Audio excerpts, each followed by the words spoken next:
We have now gone almost 2 weeks since our last Mythic Plus recap, and now it's a good day to go back at it once more, because, 10.2.6 launched, we had an immediate set of changes which hit Holy Priest, and then we also had more changes coming for Season 4, which are the adjustments, the buffs or nerfs to the tier sets chosen by the player base for Season 4. So with 10.2.6 out, with of course the changes eventually coming live on the PTR for Season 4, as well as possibly the balance tuning of Season 4 itself, we have to start, getting into the mood of thinking about the spec to play, the specs perhaps to play in Season 4. If you want to continue to play your range DPS or switch to melee, maybe add some spice in your life and start tanking, for example. Of course, the first thing you might be doing is looking up what's looking good right now, because you don't really want to re-roll to a new spec only to discover this spec is getting declined from plus 17s for being terrible. So looking now at who's doing well to try to gauge what's gonna be strong in the next season can of course be impacted by the balance tuning that will come in the next season, and as we talked about already, by the possible composition of specs for the season. Because this is what the situation I've been doing right now in this week of Mythic Plus. We are continuing down the path we have started a few weeks ago when we started talking about the domination of Havoc Demon Hunter. For 1 month, for 2 months, and then 3 months in, this guy started coming in like it was a horror movie. You had this eerie Jaws music behind the Havoc Demon Hunter, panically looking back, seeing this pink shadow getting ever closer over time, until eventually the pink shadow actually just took a dump, a gigantic dump all over the poor guy. So now it's been enough weeks that Havoc Demon Hunters have been, dropping, not just in numbers in terms of DPS, but also in the amount of players. This is a classic we have talked about a ton of times. Whenever a spec is good, you're always capping in the amount of runs because tons of competitive players are flocking to the spec. And then, as soon as those same competitive players realize the spec is getting dabbed on and it's no longer the top dog,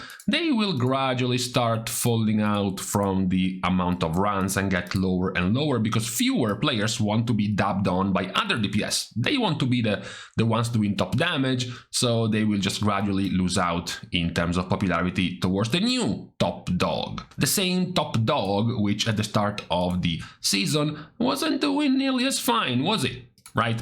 So in this atmosphere of Mythic Plus, we have gotten the one change. This one was just for Holy Priest, right? We can see him now, players trying out Holy Priest much more than before. The results are clear.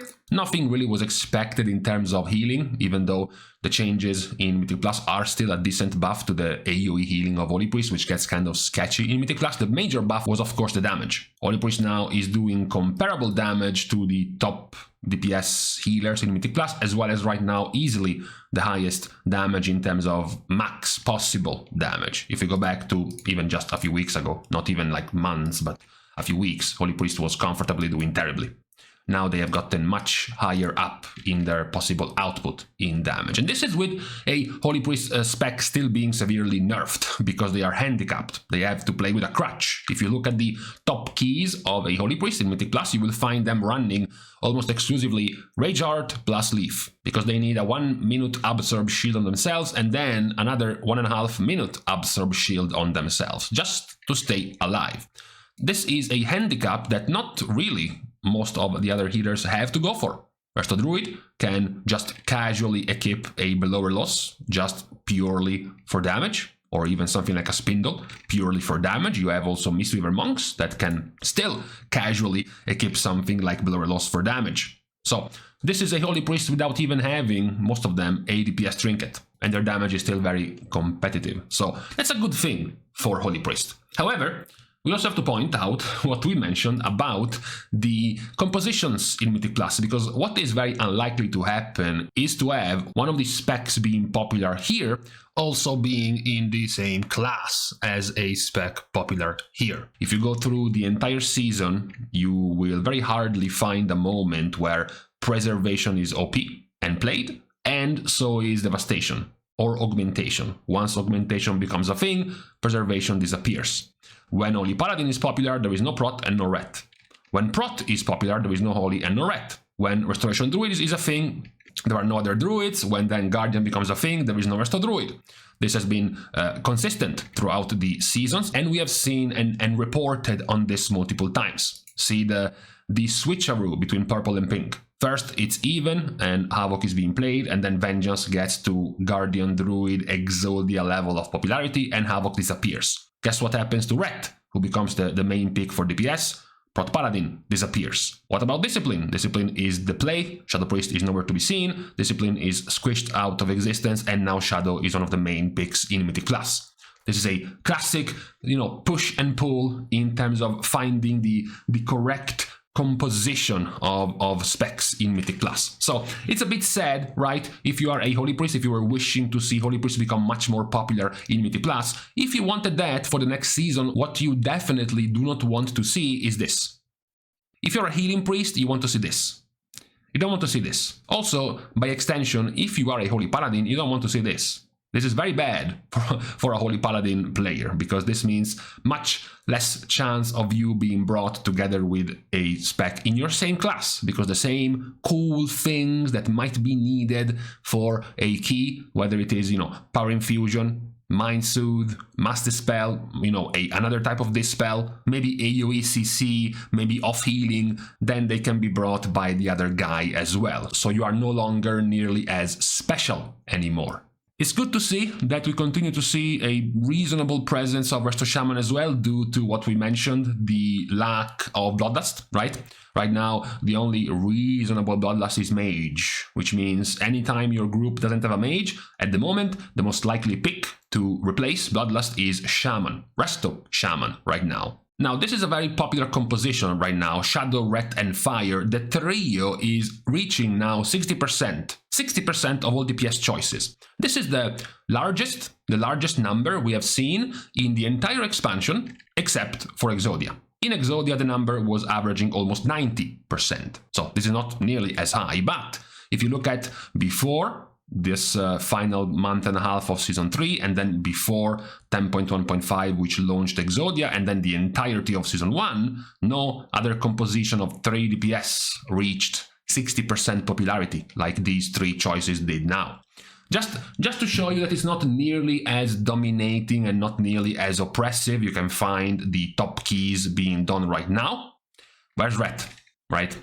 I see still tons of Balance Druid, I still see Rogues, I still see Havoc Demon Hunters, and I still see Augmentation Evokers. So this is not nearly as, as oppressive. It's something that happened more organically over time. There was no major patch in the PTR for a month and a half where everyone could see the rework of Holy Paladin being OP, everyone could see the rework of Fire and the addition of Augmentation being OP for weeks and weeks. This was more slow. And over time, Havoc was not being nerfed. This didn't happen after a major nerf patch. Same goes for Augmentation. Same goes for Prot and Vengeance. These were not touched. They were not, hotfixed or buffed or nerfed whatsoever. It just happened naturally. Now, talking about what can happen naturally is, of course, the choices of picks for Season 4. Who is going to be the meta choices, who's going to make it in the Flavor of the Month group, etc., which can be impacted, of course, by the tier sets quite a bit.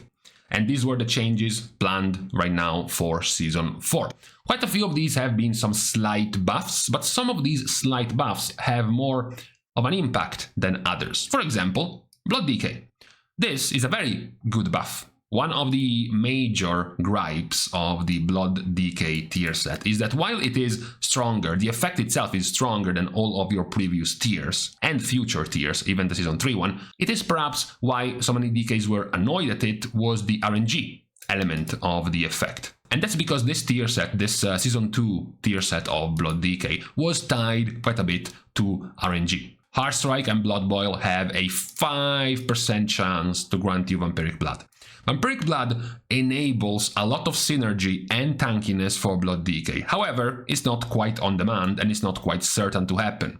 Now this chance has been buffed to 10%. So it is much more likely to happen. In fact, it's twice as much more likely to proc this 5-second long vampiric blood for DK, which is going to make them much smoother in terms of sustain in Mythic Plus compared to even now and even before to when they had this tier set in Season 2. The extra damage, the extra buff of the damage is okay. It's not the main point that makes the buff good. Then we have a list of more minor changes like the buffs given to Frost DK. None of this is gonna, make or break the spec given by the slight damage increases of the buffs. Same goes for the buffs given to Devastation Evokers Season 2 and even Survival and Fire Mage. Just having slightly more stacking damage or just increasing, the bonus damage of your abilities by 10% from 40 to 50. It's the minor stuff. There is a slightly more annoying change, and this goes for Balance Druid, the big change, because it can impact your rotation. It's not just a number in the background where your hit will have a slightly smaller number. In this case, the 4-piece set bonus when you enter Eclipse, your next Star Surge or Starfall costs 5 less astral power, the original one being 15. Some druids got triggered because many of the druids actually did vote for the Season 1 tier set because they had this discount, because it had this discount functionality, which is now basically being cut down to just a third of the power. Yes, the compensation is in the damage. Now it's 40% more damage instead of 20%, but this is the part that hurts more for the nerf to Balance Druid. There is a very good change for Preservation Evoker, but don't get too excited. This buff is primarily to raiding. This reversion, 50% more bonus healing, plus 2 extra seconds of duration, plus now getting the crit to extend reversions again, regardless of haste. All of this is just good for the raiding, not really for Mythic Plus. You also add buffs to Windwalker Monks, as well as buffs to Holy and Protection Paladins. The buff to Holy Paladin, after, of course, they were nerfed multiple times in Season 2, and this tier set lost a lot of value. Now you have the initial critical healing of Holy Shock buffed from 60 to 80%, with the nerf to Holy Prism healing down by 40%. This is just an adjustment, because the base effectiveness of Holy Prism was buffed in Season 3. To compensate for losing this set. So of course, now that you get your tier set back, the base healing of Holy Prism is being reduced, and in return you're also getting to get your Light Summer buffed in terms of healing. Another buff goes to the very passive and boring of the tier set Prot Paladin, 2% more verse as a buff of your 2-piece set bonus, and more parry as a buff to your 4-piece set bonus. You add then further buffs to Shadow, Resto, Destro, Arms, and Fury. The largest overall of the buffs was given to Shadow Priest. The most irrelevant of the buffs was given to Resto Shaman, because most of these buffs are primarily just to healing, not something you had too big of a problem of as Resto Shaman in Mythic Plus. Destro gets better scaling because they now gain 5% more crit from their 2-piece set bonus from 10 to 15, and also even more scaling with crit because now your critical strikes do more damage than before with the adjusted tier set.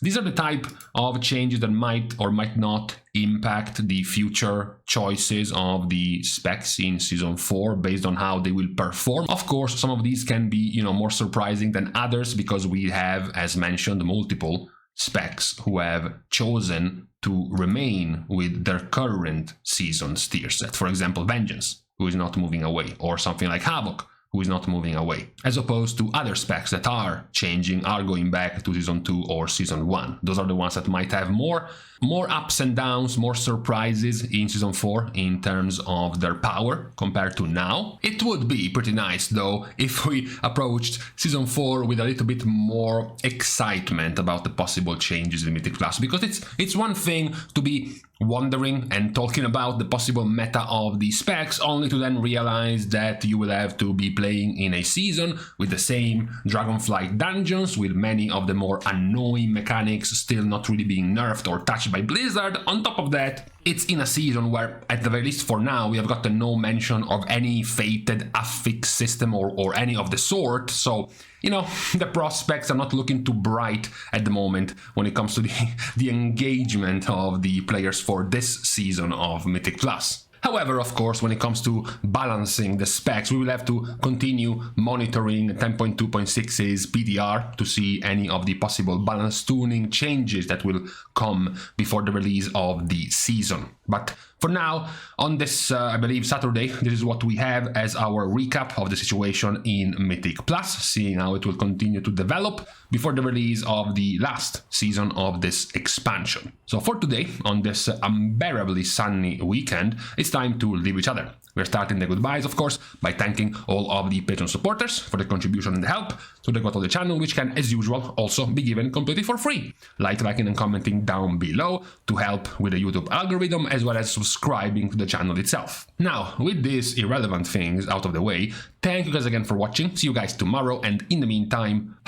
it's too listen, it's too early to be this hot. We shouldn't be above 20 degrees in March. It's too early.